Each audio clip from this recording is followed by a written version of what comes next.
قبر کی جو پہلی رات ہوتی ہے نا، مردے کے لیے سب سے مشکل رات وہی ہوتی ہے۔ آقا علیہ الصلوۃ والسلام نے ارشاد فرمایا کہ جب مردے کو قبر کے اندر رکھ دیا جاتا ہے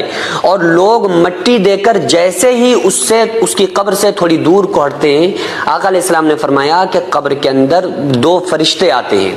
جن کا نام، ایک کا نام منکر ہے، دوسرے کا نام نکیر ہے، اور سب سے ڈراؤنی اور سب سے خطرناک اس کے لیے جو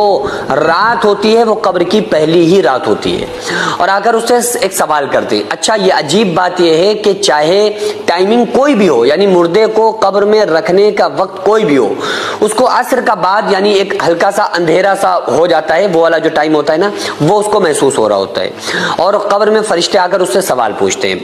تو پہلا سوال تو عام طور سے آپ لوگوں کو پتہ ہی ہے، پہلا سوال پوچھتے ہیں من ربک کا، تمہارا رب کون ہے، ما دینک کا، تمہارا دین کیا ہے، ما کنت تقول فی شان ھذا الرجل، بتاؤ آقا علیہ السلام کی شان کے بارے میں تمہارا کیا عقیدہ تھا۔ تو اس وقت جو قبر کے اندر مردے کو ایسے ہی اس کی روح کو اس کی باڈی کے اندر لوٹایا جاتا ہے، یعنی کہ ایسا نہیں ہوتا ہے کہ وہ اس کی روح کہیں چلی گئی اب اس سے سوال و جواب ہو رہے ہیں، نہیں نہیں نہیں،